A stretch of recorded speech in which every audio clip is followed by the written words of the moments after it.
एक जण म्हणला मारुतीरायानं अंजनी सारखं प्रत्येक स्त्रीला मानलं, मी सुद्धा मानलंय, मग मारुतीरायाची बरोबरी मला कस काय नाही? श्रुतीशास्त्रानं सांगितलं मारुतीरायानं कामाला जिंकलं, तुम्ही कामाला जिंकलं, पण तुम्ही लक्ष्मीला नाही जिंकलं. तुम्ही पाया पड्यावर पैसे घेतात, मारुतीराय घेत नव्हते. खिसात नाही न, शर्टत नाही न.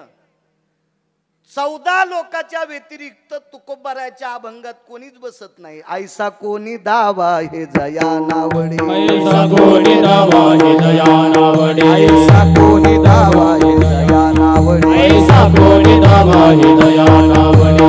पुत्र घोडे दाराधन, पुत्र घोडे दाराधन, पुत्र घोडे दाराधन. ऐसा कोणी दावा हे जया नावडे, ऐसा कोणी दावा हे जया नावडे. पुत्र घोडे दाराधन, निज पुत्र थोडे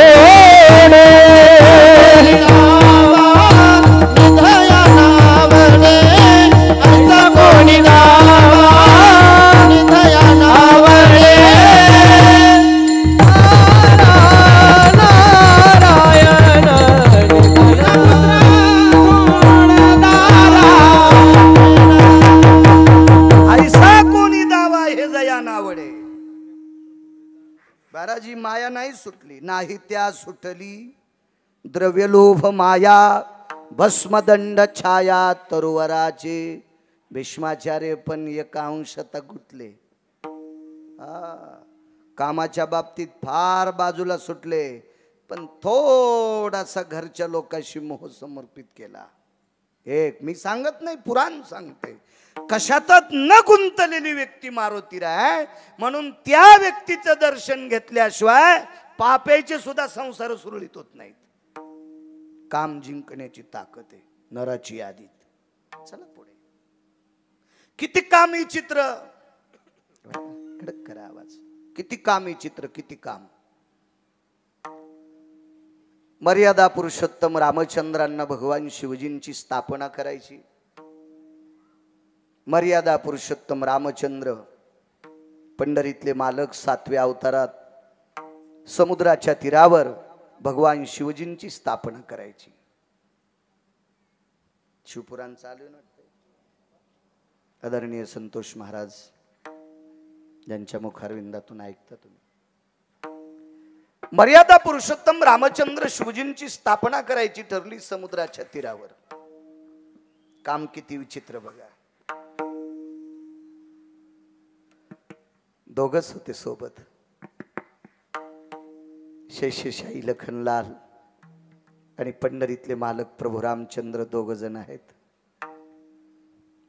दोघं एकांतात बसल्याच्या नंतर विषय झाला. लखन, मी नाही म्हणत बरं, रामचंद्र म्हणतात, जी दादा भगवान शिवजींची स्थापना करायची आपल्याला, मग आपल्याला सामुग्री लागेल. आता हवन चालू आहे, यज्ञ चालू आहे इथं बापू. किती तीळ लागतील, किती जव लागतील, किती अक्षदा लागेल, किती सुपाऱ्या, किती हळकुंड, किती बदाम, किती खोबरं, किती खडी साखरेचे खडे, हे सगळं लिहून दिलं भूदेवांनी.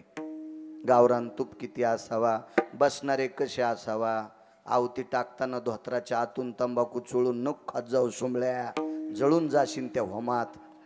हो, तिथं नाही जळायचास, तितका पुण्यवानेस का तिथं जळायला, ते नंतर फुकीत आहे. विठाला विठाला विठाला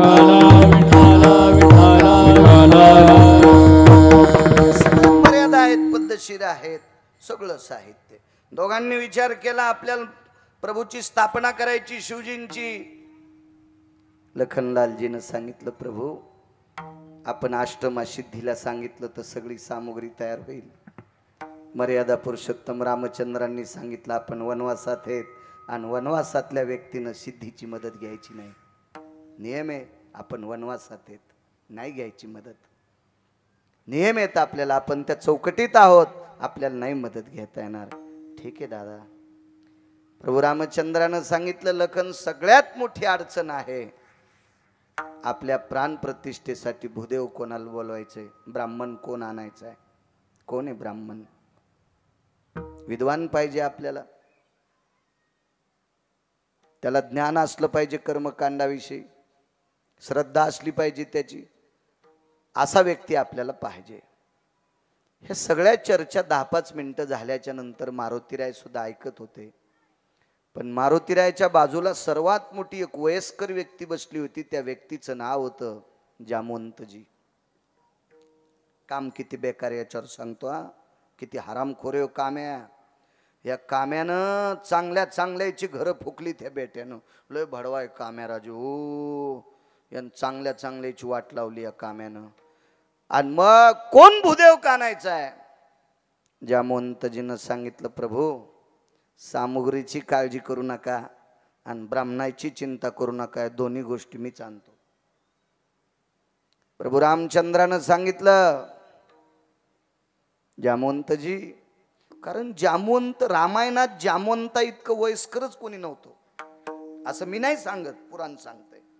माझ्यावर नका विश्वास ठेवू, पाहावे पुराणी विचारून. आणि कधी कधी काय माहितीये का, आम्ही जे बोलतो का हे तुम्ही घरी गेल्यावर तपासलं पाहिजे, तर तुम्ही सुधारतान. आणि तुम्ही सुधारले तर आम्ही नीट कीर्तन करू, नाही तर मग आम्हाला तर मग असंच. तुम्ही सुधारणं गरजेचं आहे, श्रोता सुधारणं गरजेचं आहे, तरी आम्ही नीट रस्त्याने चढू. आणि तुम्ही जर नाही सुधारले मग चाललं आमचं, याचं पाप तुम्हाला पण असतं. मर्यादा पुरुषोत्तम रामचंद्रांनी सांगितलं, जामवंतजी आपण कोण ब्राह्मण आणणार, आमतो तुम्हाला रुचेल पचेल झेपेल आवडेल, हे बाकीच्या गोष्टी जाऊ द्या, आवडेल असा घेऊन येतो. उड्डाण केलं, लंकेत पोचले. राज दरबारात जामवंतानी प्रवेश केल्याबरोबर 65 खुर्च्या उंच, 65 पायऱ्यापेक्षा उंच असं सुंदरसं सिंहासन होतं सोन्याचं. त्या सिंहासनावरचा राजा कोणालाच खाली आला नव्हता, कोणालाच नाही. तो खाली आलाय एका अस्वलाला बघून. अस्वल म्हणजे जामवंतजी. कुळात अस्वलाच्या होते, ऋषाच्या कुळात होते, अस्वलाच्या कुळात. 65 पायऱ्या ओलांडून सोन्याचं सिंहासन ओलांडून खाली आले. एक सांगू राजे हो, त्या 65 पायऱ्यापैकी 9 पायऱ्या विशिष्ट होत्या, 9 पायऱ्या विशिष्ट होत्या. त्या 9 पायऱ्यापैकी मंदिरातले मालक सुद्धा एका पायरी खाली होते. माझी लायकी नाही त्यांच्या विरोधात बोलायची, पण रामायण सांगते भगवान शनिदेव सुद्धा एका पायरी खाली होते. काय राजा असेल होते, त्याला ग्रहाची सुद्धा किंमत नव्हती गुरुजी. इतकं वश केलं तर त्या राजाने, इतकं वश केलं तर इतकं वश. तार तार तार तार तार तार खाली आलेला आहे. जीवनात कोणाच्याच पुढं न वाकणारा लंकेचा राजा रावण जामवंतजीच्या पायाला हात लावणार तेवढ्या अवकाशात हात उचलला. राजे काय आमच्यासारख्या पशुचं दर्शन घेता? लंकेश मी पशु आहे, रीस आहे, मी अस्वल आहे लंकेश. काम किती हरामखोर आहे सांगतोय. मग कामाच्या जर लांब. काम म्हणजे तुरी कापणं, गहू कापणं, बराची काढणं हे नाही. काम म्हणजे वासना. विठाला विठाला विठाला,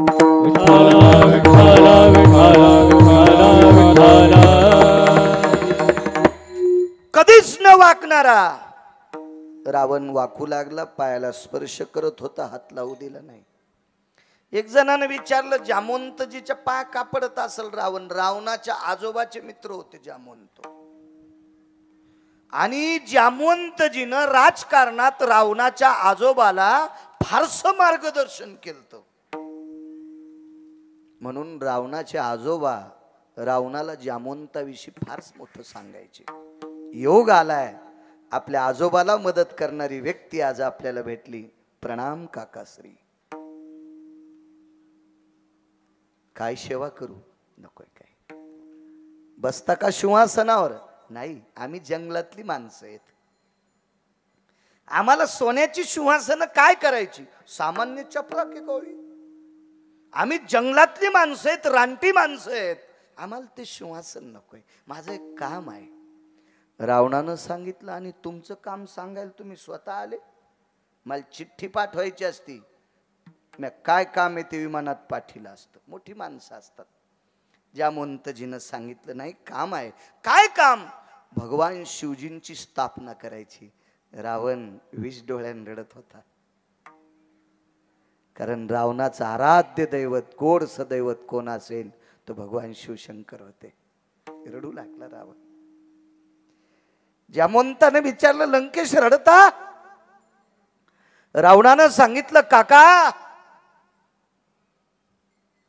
दादा काय पदव्या लावता येतील तितक्या, माझ्या अंतःकरणाच्या मंदिराची स्थापना आहे, माझ्या हृदयाची प्राण प्रतिष्ठा आहे. भगवान शिवजी माझं हृदय. चला कधी करायची? मुहूर्त काढलंय का? होय.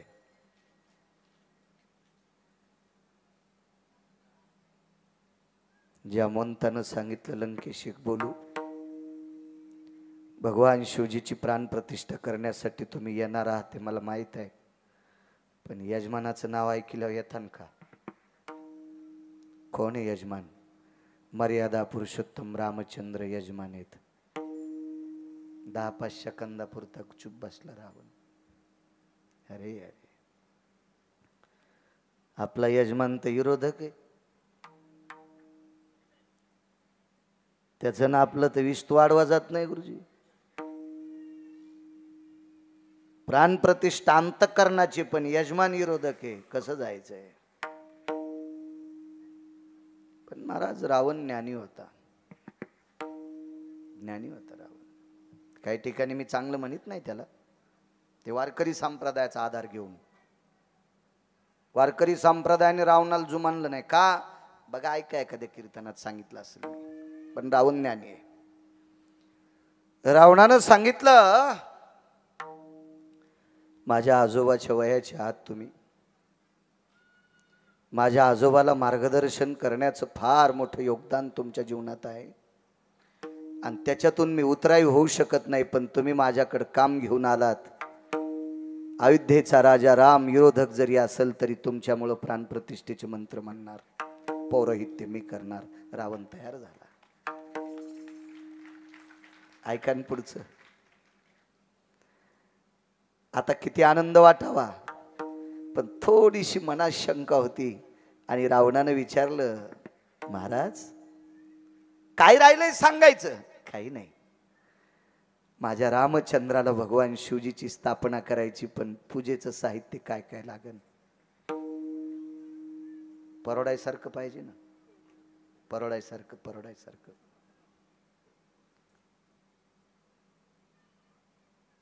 कुंकू किती म्हणले? 1/2 किलो बस होते, कारण कोणीच लाईत नव्हतं. बदाम किती? तर 24 किलो. कसं परवडायचं मला सांगा. रावणानं विचारलं, तुम्ही ह्या सामानाच्या बाबतीत इतका खेद शंका का? काही नाही, जसं तुमचं शिवजी दैवत आहे तसं माझं दैवत राम आहे, आणि ते राज्यात नाही, ते जंगलात आहे, घरी नाही. महाराज काय रावण विद्वान असलो गुरुजी. रावणानं जामवंताला सांगितलं, काका ज्याचा यजमान जंगलात आहे त्याचं साहित्य पुरोहितानं पुरवायचं असतंय. ज्याचा यजमान जंगलात आहे, ज्याचा यजमान संकटात आहे, ज्याच्या यजमानाजवळ काहीच नाही, त्याचं साहित्य पुरोहितानं पुरवायचं पाहिजे. हे त्रेता युगात रावणानं नमूद केलं. सरदार जी सरकार, साहित्य भरा. विमानात साहित्य भरलं, पूजा मांडल्या गेली. रावणानं स्वतः एका पत्नीला सांगितलं, हे प्रिय, 3 बावण्या चंदनाचे पाट देऊन टाक. कोणाच्याही बापाला नव्हते ते.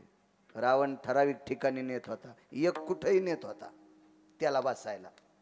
एक पुन्हा नाही. आज 3 टाकलेत विमानात. आणि तिन्ही पाट, दोन यजमानाला आणि एक स्वतःला. पूजा मांडली. मर्यादा पुरुषोत्तम रामचंद्र त्या पाटावर बसले, एका पाटावर रावण बसलेले. आता रावणाला आव जाऊ बोलतो बरं का, इतक्या पुरतं. येरी तर मी त्याला रावणे म्हणतोय.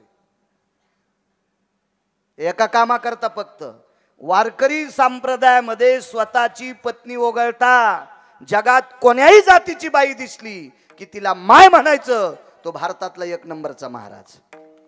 आणि रावण या मार्कात नापास झालता, म्हणून वारकरी संप्रदाय रावणाला मोजित नाही. इथं मार्क गेले रावणाची चुलीत. रावण महाराज बसलेले आहेत, प्रभू बसले. रावणाने पुन्हा एक 14 विमानापैकी एक विमान अशोक वाटिकेत पाठवलं.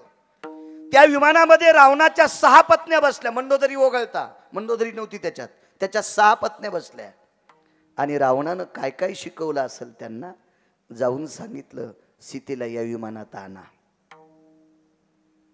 त्या विमानात सीता आईसाहेब बसल्या. विमान पुन्हा समुद्राच्या तीरावर पूजास्थळी आलं. त्या विमानातनं खाली उतरल्या.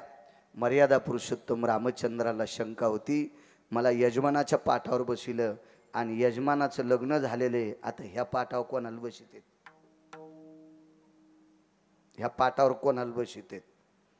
तर मर्यादा पुरुषोत्तम रामचंद्रांनी रावणाला एकच प्रश्न केलता, भूदेव नाव नाही घेतलं, ते बी लय बहादर हो महाराज, त्याचे इतकं डोकं कोणाला आहे का. देव चतुर देव चतुर देव चतुर देव चतुर देव चतुर देव चतुर देव चतुर देव चतुर जाणून अंतर वर्ततसे जाणून अंतर वर्ततसे अंतर वर्ततसे जाणून अंतर वर्ततसे जाणून अंतर वर्ततसे देव चतुर देव चतुर जाणून अंतर वर्ततसे जाणून अंतर वर्ततसे जाणून अंतर वर्ततसे देव चतुर देव चतुर जाणून अंतर वर्ततसे जाणून अंतर वर्ततसे जाणून अंतर वर्ततसे. काय चतुर आहे माझा विटेवरचा मालक मर्यादा पुरुषोत्तम रामचंद्र. रावणाला लंकेश राजा वगैरे काहीच पदी नाही. भूदेव यजमानस्तस्तानवतशः, मला स्थानवत केले. सभार्या सस्थितायाम, पण या यजमानाला बायको आहे. हे आसन कोणासाठी. रावणानं सांगितलं कळेल यजमान, ते पण लय रगील, राम म्हणलंच नाही. ते का साधं होतं का, ते बी लयच रगील, तेही राम म्हणलंच नाही. यजमान कळेल. तितक्यात विमान येऊन आदळलं आणि रावणाची 6 पत्न्यापैकी 2 पत्न्या खाली उतरल्या आणि सीताई साहेबाच्या दंडाला धरून त्या आसनावर बसविलं. त्यावेळेला मर्यादा पुरुषोत्तम रामचंद्राचे डोळे रडत नव्हते. रावणाच्या विद्वत्तेची कदर करून प्रभू रामचंद्राचं हृदय रडत होतं. हृदय काय विधवा आणि रावण, काय पुरुषार्थ हे रावण, काय धर्मनिरपेक्ष हे रावण, काय कर्मकांडातला अस्खलित विधवा आणि रावण. हृदय रडत होतं. हृदय हृदय बऱ्यापैकी प्रकारे. नंतर आता दक्षिणा काय द्यावी, जंगलात आहे, संकल्प सोडायचा, काय दक्षिणा द्यावी. रावणानं सांगितलं यजमान, ज्याचा यजमान जंगलात आहे त्याची दक्षिणा बी पुरोहितानच द्यायची, त्यानंच घ्यायची. काय डोकं असलो. मर्यादा पुरुषोत्तम रामचंद्राला वाटलं युद्ध न करता सीता भेटलीच, काम जमलं नाही. दोघांची गाठ सोडल्याबरोबर पुन्हा सीता विमानात आणि अशोक वाटिकेत नेऊन. बापू प्रभू रामचंद्रानं विचारलं, भूदेव माझी पत्नी मला प्राप्त झाली नव्हती, मी पूजे करता आणली होती. ज्याची बायको जिवंत आहे त्याला बिना एकट्याला बसताच येत नाही. माझ्या शिवजीनं मला मान्य केलं नसतं म्हणून मी पूजेपुरती आणली, आता नाही.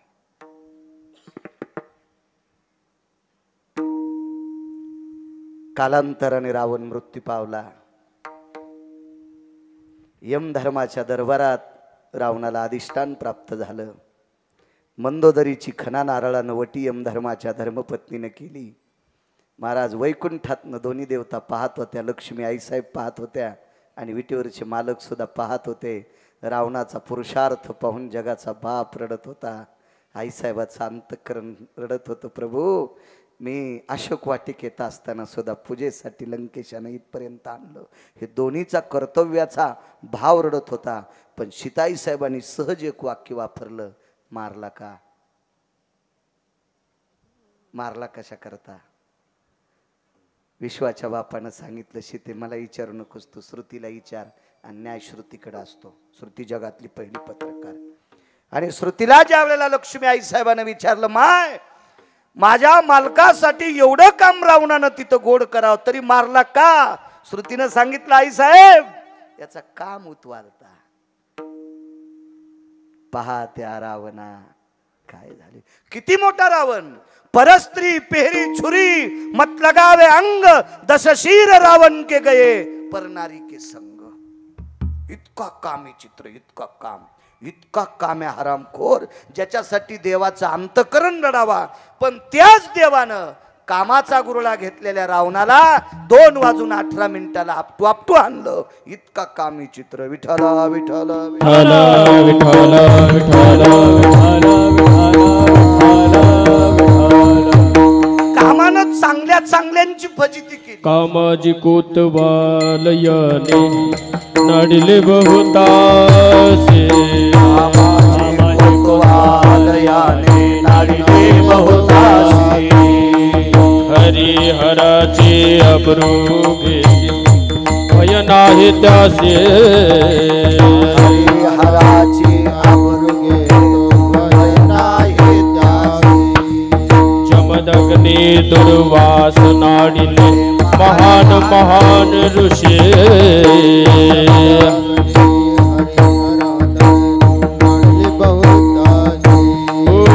क्रोधाचे फौजदार तो हे मिळाला त्यासी.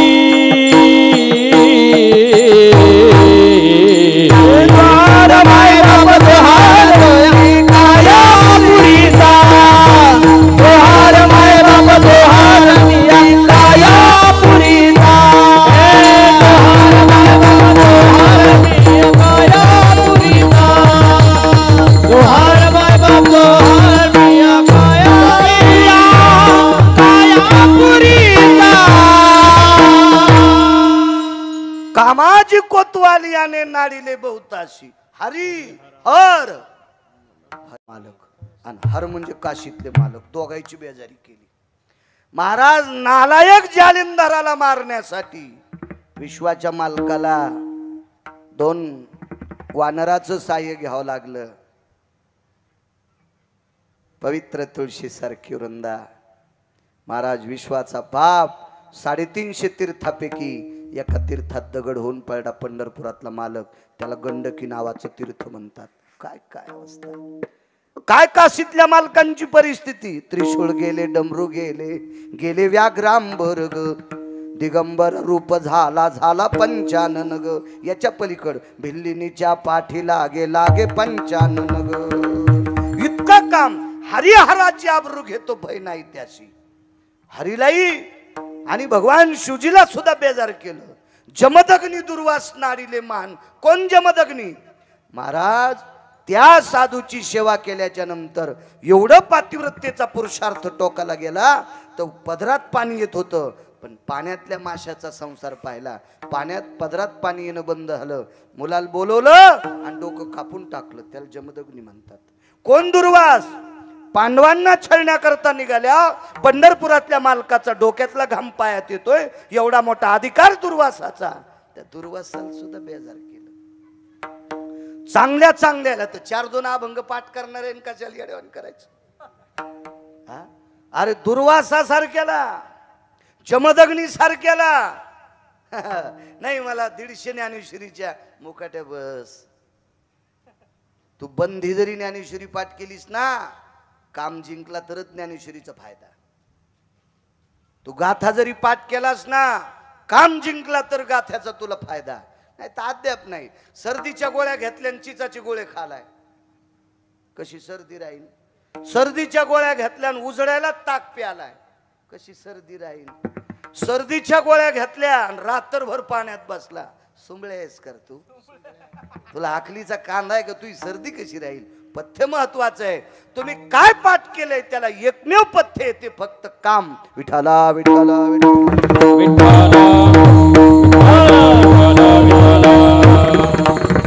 मला सांगा, इतका कामी चित्र जन जिंकला तो नराच्या यादीत. एक जण म्हणला मी लग्न जास्त केले, मी नर नाही का? चल वय तिकडं. तू लग्न जास्त केले म्हणजे नर आहे का? नराच्या यादीत लग्न करणारा आला असता तर चित्रकेतूचा पहिला नंबर लागला असता. त्यांनी 1 कोटी लग्न केले. लग्न केल्यानं जर नंबर लागला असता तर रावणानं 80,000 लग्न केले. लग्नाच्या यादीत आला असता तर 1800 लग्न गोपीचंदानं केले. लग्नामुळे जर नराच्या यादीत आला असता तर 1200 जनकानं केले. लग्नाच्या यादीमुळे जर नराच्या यादीत आला असता तर राजा दशरथानं 703 लग्न केले. देवाचा बाप आहे तरी नराच्या यादीत नाही का? काय चुकलं दशरथ राजाचं? 702 पत्न्या केल्या बुवा. 700 पत्न्याची नाव असू द्या, पण एक साध्वी आणि एक सद्वी द्या, 2 पत्न्या. ह्या असताना पुन्हा का कशाला काम इकडं तिकडं? पण लग्न लावायला गेले एका, आणि लग्न लावत असताना नवरीच्या बाजूला करवली उभी, तीच आवडली. नवरीच्या बाजूला करवली उभी होती, तीच आवडली.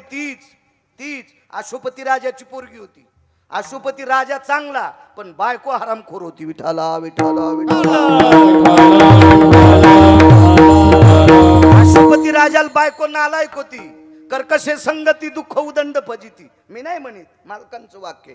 कर्कशात नव्हती, इतकी नालायक. मुलगी सुंदर होती. कशाहून? सुंदरपणाचा अभिमान म्हणी. नामदेवराय म्हणतात त्या अर्थी ती सुंदर होती. पुढचं आपल्याला नाही इचकायचं, सुंदर होती. आणि पण आई नालायक. संस्कार झाले. तिचं नाव कैकई. तिला अविद्या म्हणायचं. साध्वी, सद्विद्या आणि कैकई अविद्या. आणि या अविद्येमुळं नराच्या यादीतून राजा खाली आदळला. नराच्या यादीमधून स्त्री लंपटाच्या यादीत गेले. तिथे महाराज जगाचा बाप पुत्र आहे. वैराग्याचं टोक आहे, वैराग्याचं सूत्र आहे, वैराग्याचं फार मोठं अधिष्ठान आहे. या सगळ्या पोरायला बेजार करावं लागलं फक्त स्त्री लंपट मुळावळपणामुळे. काय भरतासारखा टोकाचा माणूस नंदीग्रामाला लग्न करून अंगाला काव लावा लागली. लक्ष्मणासारखा अधिकारी व्यक्ती बायकोला घरी ठेवून भाऊ भाऊजाईची वनात सेवा करावी लागली. कोण? शत्रुघ्न. विश्वाच्या मालकाच्या पादुका ठेवून वरी छत्र धरावं लागलं. इतकी परिस्थिती बिकट फक्त एका बाईमुळं. नराच्या यादीतून मार्क तिथं संपले. महाराज एवढ्या मोठे पुरुषार्थ. लग्न केल्यानं माणूस नराच्या यादीत येत नाही. एक जण म्हणला ताकद असल्या बराच नाही खांदायची सुंबळ्या, ओळही नाही दाबायची, हाती नाही उचलून आणायचा. महाराज नराच्या यादीत येण्यासाठी काम जिंकणं. आणि काम किती अवघड. एका महाराजानं तपश्चर्या केली. फार चांगले महाराज होते, फार तपश्चर्या केली. एवढी तपश्चर्या त्या महाराजानं जी बाई दिसन तिच्याकडे बघितल्याच्या नंतर वात्सल्यायत भवो मातृत्वा हा असे शब्द वापरायचे. आई तुल्य माता, आईन माता एकच. वात्सल्य काय असं गोड गोड गोड शब्द वापरायचे. इतकी महाराजाची टोकाला विद्वत्ता गेली. एवढं मोठं आचरण टोकाला गेलं. महाराजाला नेण्यासाठी विमान आलं. महाराजाला 15 ते 20 मिनिटं आयुष्य शिल्लक आहे. तासाभराचा अर्ध्या तासाचं आयुष्य शिल्लक. महाराजांच्या पर्णकुटीच्या पाठीमागं विमान उतरलेलं आहे. विमानाच्या पुढं अशा सोन्याच्या चादरी टाकल्या. त्या चादरीहून महाराजाचा दिव्य तेज, तो आत्मा त्या सोन्याच्या चादरीहून वरी जाणार. काम काम सांगायलो. काम जिंकला की नराच्या यादीत. महाराजाचं आयुष्य शिल्लक राहिलं 15 मिनिटं. त्याच्यातले 15 मिनिटातले 5 मिनिटं निघून गेले. महाराजाचं आयुष्य राहिलं 10 मिनिटं. 10 मिनिटात महाराज विमानात बसणार. कोण्या विमानात? या टपराच्या नाही. पुष्पक बी नाही, वैकुंठात नेणारं विमान. पुष्पक हे भोगवाद्यांना मिळत असते, सिद्धांना मिळत असते. भोगवाद्यांचं विमान आहे पुष्पक. महाराज अधिकारी व्यक्ती त्याच्यात नाही. ते वैकुंठातलं विमान वेगळं. हा, जे देहूतल्या मालकांना न्यायला आलेलं ते विमान या महाराजाला न्यायला आलतं. जे नामधारकासाठी विमान स्वतंत्र आहे. महाराज रावणाकडे 14 विमान होते. रावणानं एका विमानात कोण्याच बाईला बसिलं नाही, त्याच्या बायकोल बसिलं नाही. त्याची फक्त बसवायची इच्छा होती सीतेची. सीतेची इच्छा होती. त्या विमानाचं नाव आहे प्रभदत्त नावाचं विमान. रामायणात नाही वाचायचं, दुसरीकडे वाचा. रामायणात वाचलं मला शिव्या देतात, यानं कशातलं सांगितलं. त्याच्यामुळे दुसरं पाहत जाणं. ग्रंथ वागत जा. तुम्ही जर वाचन केलं तर आम्ही सुद्धा सुधारतो. आम्हाला सुद्धा भीती वाटेल तुमच्या पुढे कीर्तन करायची. भीती वाटली पाहिजे, घाम आला पाहिजे. आता मग गरमीने आलाय, भीतीमुळे येईन. विठाला विठाला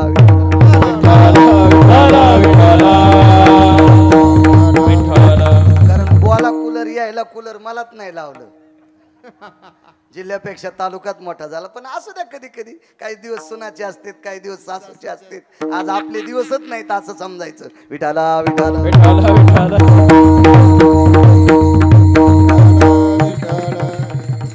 नाही म्हणल्यावर बली लिहावं कुत्र पण आलं यायचं जवळ. विठाला विठाला विठाला चलत राहतं. एवढा मोठा गाडा सांभाळायचा कमी अधिक होत असतंय. काय त्यांना एरविनोद म्हणून बोललो, काय नाही. द्या त्यांना. ते आमचे संप्रदायातले आमचे कीर्तनकाराचे कुठे माणसं आहेत, त्यांनाही दिलं तरी काय हरकत नाही. मलाच आलं असं समजायचं. महाराज ते विमान फक्त नामधारकाला, त्याच्यापैकी या महात्म्याला आलं. जे माझ्या देहूतल्या मालकांना विमान, ते या महात्म्याला पंढरी बुवा विमान. ते विमान येऊन टेकलंय. आयुष्य शिल्लक राहिलं 5-6 मिनिटाचं. तितक्यात महाराजाला ताण लागली. पाणी मिळेल. एकही शिष्य जवळ नव्हता. आणि कामाच्या वेळेला शक्यतो शिष्य लांब लांबच असतात. फक्त काजू बदाम वाड्यावर पुढे बसतात. महाराजाच्या हाताच्या आधी शिष्याचा हात खाली जातो परत. अशा वेळेस बरेच शिष्य असतात. पण इथं काम महाराजाला ताण लागल्या, एक शिष्य जवळ नाही. बेजार महाराज. तेवढ्या अवकाशात समोर बसलेल्या माऊल्या आहेत ना, माझ्या महाराष्ट्रातल्या, माझ्या पवित्र भारत देशातली एक माऊली आपल्या मालकाची, आपल्या सासऱ्याची, शेतात काम करणाऱ्या गड्याच्या दुपारची भाकरी घेऊन जात होती. महाराजाच्या पर्णकुटीपासून रस्ता होता आणि मग आतनं आवाज आला, पाणी मिळेल.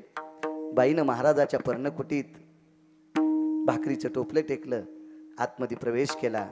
शक्यतो तिला माहीत नव्हतं महाराज किती दाढ आहेत म्हणून. शक्यतो त्या महाराजांच्या पर्णकुटीत आतापर्यंत कुठल्याही बाईनं प्रवेश केलेला नव्हता. पण हिलाही माहीत नव्हतं. नुकतंच लग्न झालेलं होतं 5-6 महिन्यापूर्वी. नवीन नवरी होती. शेतात भाकरी घेऊन जात होती. जुन्या काळातली होती, आताची नेणार नाही नवीन. आणि तिनं पर्णकुटीत प्रवेश केला. महाराजांच्या त्या माठातला पेला भरून घेतला. महाराज त्या खाटेवर पडलेले होते आणि महाराजांच्या हातात पेला दिला. आयुष्य 2-3 10-5 सेकंदाचं शिल्लक आहे. मिनिट वगैरे काय नाही. काय 10-5 सेकंदाचं, अर्धा मिनिट वगैरे आयुष्य शिल्लक असेल. तेवढ्या अवकाशात महाराजांच्या हातात पेला दिला. महाराजांचं आयुष्य 2-3 सेकंदाचं शिल्लक आहे. पाणी प्यायला पाहिजे का नाही. पार्षद उभे आहेत. वैकुंठात जाणार विमान आहे. सोन्याची चादर टाकलेली आहे. त्याच्याहून तो पिंड जाणार, तो दिव्य शरीर जाणार. हे पार्थिव खाली पडणार आणि दिव्य अशा प्रकारचं स्वरूप महाराज त्याच्यात बसून जाणार. पण महाराजाच्या शेवटच्या 1-2 सेकंदात महाराजाच्या अंतकरणात पाप आलं. ही तरुणपणात भेटली असती तरी सोबत लग्न केलं असतं. चादरी, विमान, डोंगरचं पापण खालच्या पापणाला चिटकते तितक्या अवकाशात आकाशात. आणि महाराज खाली बसला. महाराज ज्याच्यासाठी वैकुंठातलं विमान येणार त्याला जन्म घ्यावा लागला. तरी तपोबळी जन्मधरी, तरी तपोबळी जन्मधरी, तरी तपोबळी जन्मधरी. वासनेचा संग होया अंतकाळी, वासनेचा संग होया अंतकाळी, वासनेचा संग होया अंतकाळी, वासनेचा संग होया अंतकाळी. तरी तपोबळी जन्मधरी, तरी तपोबळी जन्मधरी. वासनेचा संग होयांतकाळी, तरी तपोबळी जन्मधरी. फक्त 2-3 सेकंदानं सगळं मातीत घातलं. वैकुंठातलं विमान आलतं.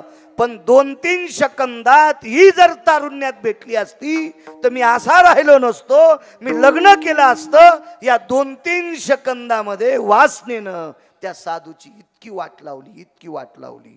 म्हणून नराच्या यादीत नाही. नराच्या यादीत येण्यासाठी काय करावं लागतंय, ऐका पुढचं. या पवित्र भारत देशामध्ये एक पवित्र महाराष्ट्र आहे, त्याच्यात आपण राहतो. या पवित्र संस्कृती संपन्न भारत देशात एक पवित्र महाराष्ट्र आहे आणि त्या पवित्र महाराष्ट्राच्या मातीत आपण राहतो. या महाराष्ट्राच्या मातीला लाभलेला भारतीय संस्कृतीतला वेदशास्त्र पुराणाच्या मतानुसार 5व्या क्रमांकाचा राजा, त्या राजाचं नाव आहे रयतेचे राजा छत्रपती शिवाजी महाराज. परवाला बार्शी परिसरात गेलो मी. मला तिथे एक भगवान शिवजींचं मंदिर पाहायला भेटलं मंदिरामध्ये. आणि त्याच्यानंतर या चारठा सेलूदमध्ये महाराज मंदिरामध्ये शिवजींचं मंदिर पाहायला भेटलं माझ्या रयतेच्या राजाचं. तुम्हा तरुणांना कोटी कोटी धन्यवाद. महाराज धर्मनिरपेक्ष राजा आहे, विचारवंत राजा आहे, शीलवंत राजा आहे, चारित्र्य संपन्न राजा आहे, कर्तृत्व संपन्न राजा आहे. असा हा 5व्या क्रमांकाचा लाभलेला भारत देशाला राजा. राजाला 8 पत्न्या, 8. पण एके दिवशी राजाच्या स्वागताकरता एका चुकीच्या माणसानं याच महाराष्ट्राच्या मातीतील या पवित्र भारत देशातील एक दिव्य तेजस्वी स्वरूप संपन्न कन्या बंद केली. राजांना निरोप झाला. राजाने महिलांच्या साह्यानं त्या खोलीतनं बाहेर काढलं. तिची खणा नारळानं ओटी भरली. 8 पत्न्यापैकी एका पत्नीनं हस्तिदंताची पालखी होती, त्या पालखीत बसवलं. तिला रेशमाच्या पडदाण्या लावल्या. पाठीमागं 4 आणि पुढे 4 असे मल्ल, 8 मल्ल, 10-15 चोपदार भालदार सगळी काही. आणि राजाने सगळ्यांना सांगितलं हिला नेऊन घाला. ती कल्याणच्या सुभेदाराची सून होती. कविता म्हणणं नकोय, तरी पण तुम्हाला कळावं याच्याकरता म्हणतोय. काळ्या रात्री चमकत होतं जिच्या रूपाचं ऊन, अशी देखणी होती एका मुस्लिमाची सून. महाराज अमावस्याच्या रात्री जिच्या अंगाचा प्रकाश पडला होता, एवढी तेजस्वी सुंदर होती. पण तिला पाहुनी आई म्हणाला, तिला पाहुनी आई म्हणाला, राजा तो शिलवान. महाराज इतकी सौंदर्यवान की अमावस्याच्या रात्री जिच्या अंगाचा प्रकाश पडतोय ती सुंदर किती असेल याच्या पलीकडे जाऊ द्या सौंदर्य. ती जर नुसती नजर कैदेत ठेवली असती ना, तिला स्पर्श नका करू द्या, नका स्पर्श करू द्या. राजाच्या अंतकरणात ते पाप नव्हतं, छत्रपती शिवाजी महाराजांच्या अंतकरणात ते पाप नव्हतं. पण तिला जर नुसतं नजर कैदेत ठेवलं असतं तर 4 पातशाह्याकडनं प्राप्त हरण झालेले 6 किल्ले पुन्हा परत भेटत होते, परत भेटत होते. पण राजा कोणाला म्हणतात महाराज, नर कोणाला म्हणायचं? या पवित्र देशातल्या स्त्रीला वेठीस धरून जो संपत्ती कमवतो तो षंड असतो. पवित्र स्त्रीला अर्जित करून द्रव्याचा संचय करतो तो किलिंबे असतो. महाराज पुरुषार्थी राजा, किती पुरुषार्थी. या राजाच्या पुत्राला बघितल्याच्या नंतर या देशातला वाघ लगी करतो. वाघ शंभू राजाला मारण्यासाठी अर्धपोटी उपाशी ठेवलेला पिंजऱ्यातला वाघ. तुम्ही अजून बी लक्षात घ्या. वाघ पोटभर खातू, अन्यथा जाळीत बसून राहतू, उंदर फुंदर धरीत नसतो वाघ. वाघ खाल्लं तर पोटभर खातू, उंदराच्या नादी लागत नाही, त्याला वाघ म्हणतात.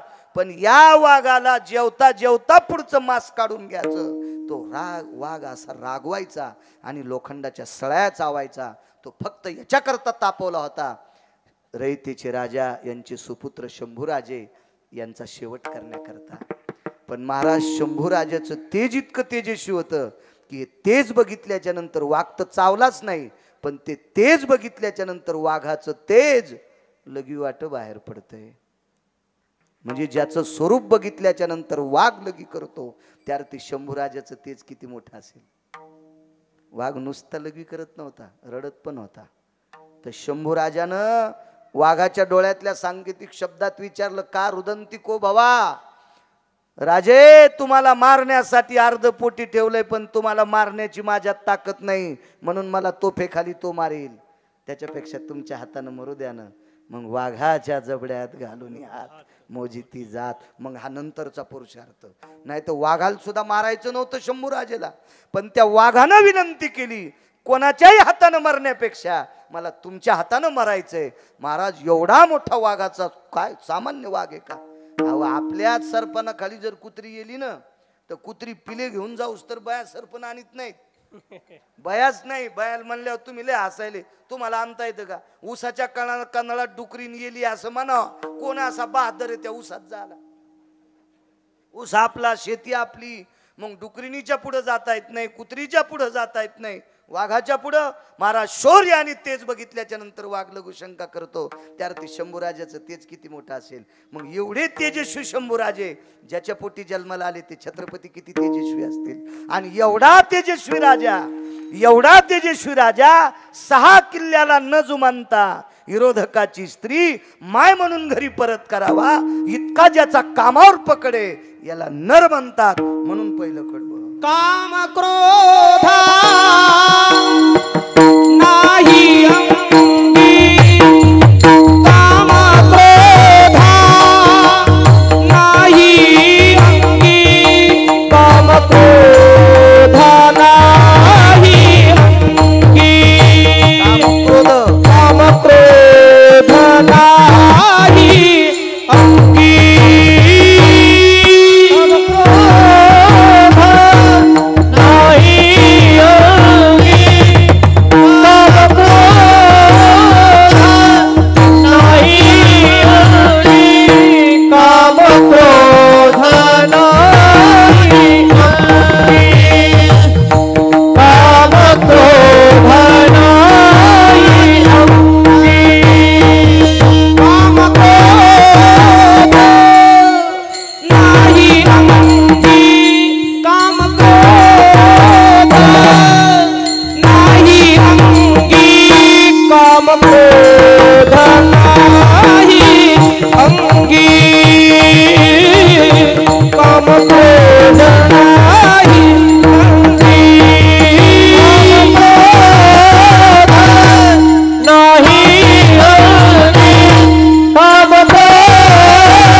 ज्याचा अंतःकरण कोमल आणि निष्पाप असावा तो नराच्या यादीत असतो.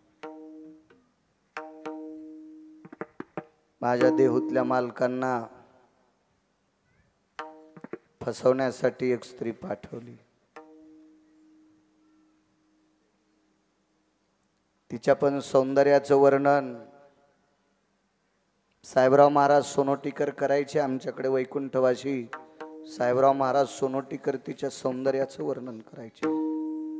जायो तो माते न करी सायास, आम्ही विष्णुदास तैश न हो. माय तू समजतीत तसे आम्ही विष्णुदास नाही. काय सायास करू नकोस माय मला याच्यात पाडण्यासाठी. बाई हुशार होती. तिनं तुकोबरायला शाब्दिक स्वरूपात वेठीच धरलं. महाराज कोण तुकोबराय? एक सोपी व्याख्या सांगू का? ज्ञानोबराय तुकोबराय आपण जर बाजूला टाकले ना तर आपल्याला नालीतल्या किडे इतकी पण किंमत नाही. नालीतल्या शेपटीच्या आळी इतकी पण किंमत नाही आपल्याला. तितकी पण किंमत नाही. खरा पुरुषार्थ त्यांचा आहे. महाराज तुकोबारायला त्या बाईने विचारलं, महाराज ठीक आहे तुम्ही विष्णुदास तसे नाही. नर सांगतोय, नर नर कोणाला म्हणायचं, तुम्ही विष्णुदास तसे नाहीत महाराज. मला बघून डोळे का झाकले? तुमच्या अंतःकरणात जर तिळा इतका काम नाही तर माझ्याकडे पाहत असताना डोळे का झाकले? तुम्ही जर मला माय म्हणत असाल तर मुलांना आईकडे बघून डोळे झाकावा का? तुम्ही जर मला कन्या म्हणत असाल तर बापानं मुलीकडे बघून डोळे झाकावा का?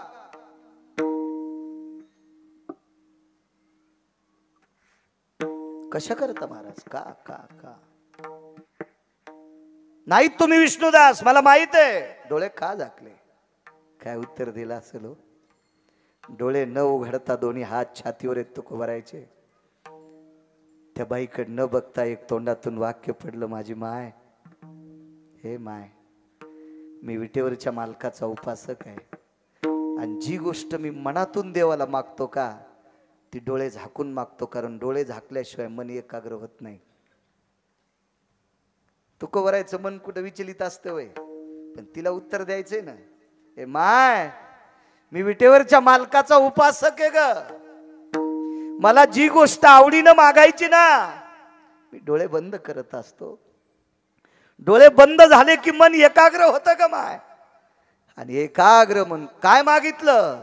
माय एकच मागितलं, हे प्रभो, मला जर तू माणसाचा जन्म दिलास तर या सुंदर माईच्या पोटी पुढचा जन्म मला दे. वैकुंठवासी गुरुजी सांगायचे, रंगनाथ गुरुजी, महाराज जीवन मातीत घालण्यासाठी आलेली बाई वाहत्या पाण्याला स्नान करते आणि तुकोबारायची श्रोता म्हणून पुढे बसते. ताकद कशाची आहे? वासना जिंकण्याची. म्हणून गुरुजी पहिल्या कडव्यात म्हणतात, काम क्रोध नाही अंगी,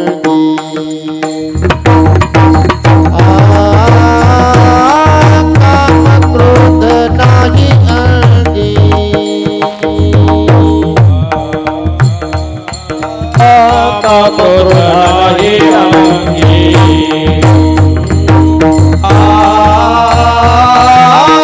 काम क्रोध नाही अंगी,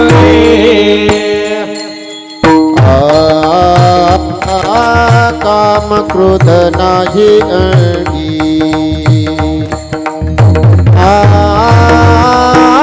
काम क्रोध नाही अंगी,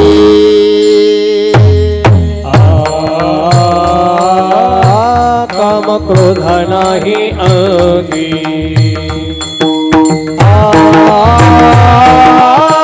काम क्रोध नाही अंगी, तोची नर जन्मला जगी, तोची नर जन्मला जगी,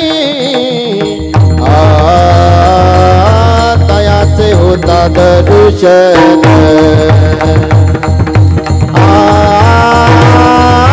तयाचे होता दरुशन,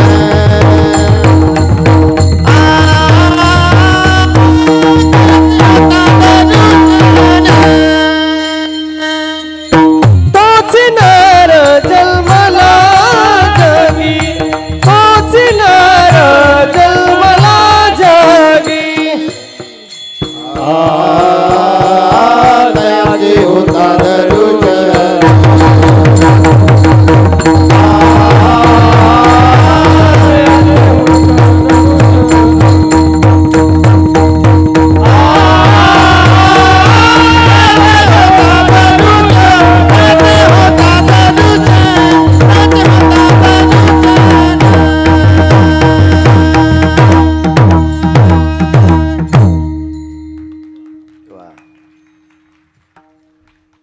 बापू वेळ संपलाय तरी 5 मिनिटं घेतो.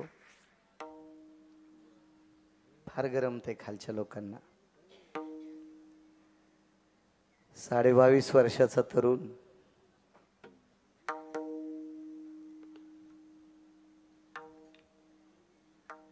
एका फार कमी वयाच्या मुलीला आई म्हणतो.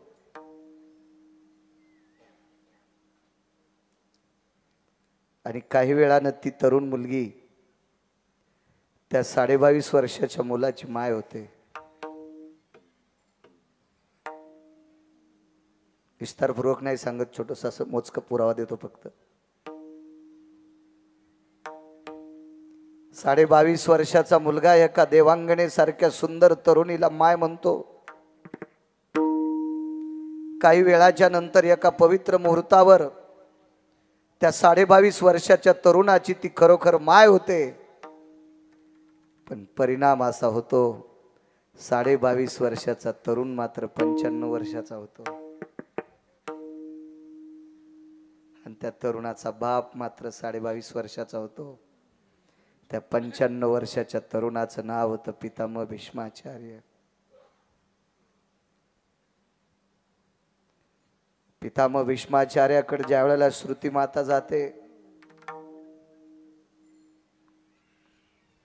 त्याच्या अलीकडचा प्रसंग भीषण आहे. पितामह भीष्माचार्याने तारुण्य वडिलाला देऊन टाकलं. वडील 22.5 वर्षाचे झाले. सर्वांना कथाभाग ज्ञात आहे. मुख्य प्रतिज्ञा 4, उपप्रतिज्ञा 22.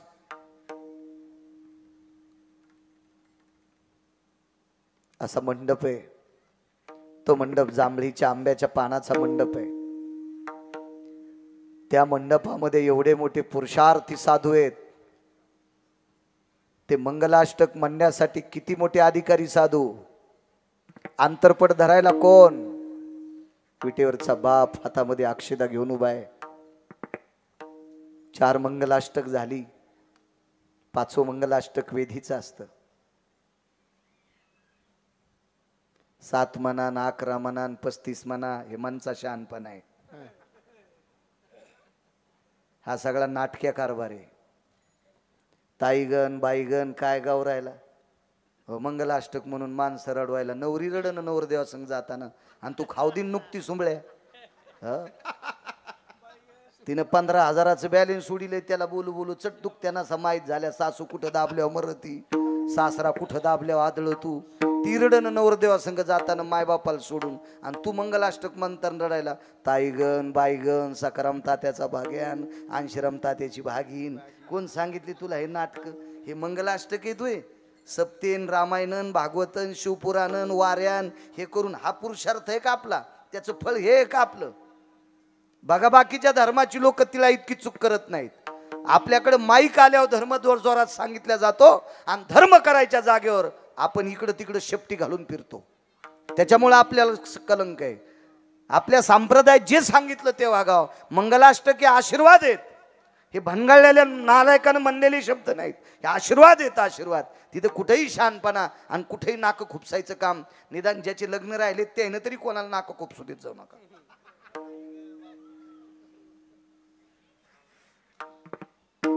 2.5 मिनिटाचा वेळ बाकी वेधीच्या मंगलाष्टकाला. एखाद्या लग्नात एखादा माणूस येण्यासाठी 1.5 तास लग्न लांबीत. काय पुरुष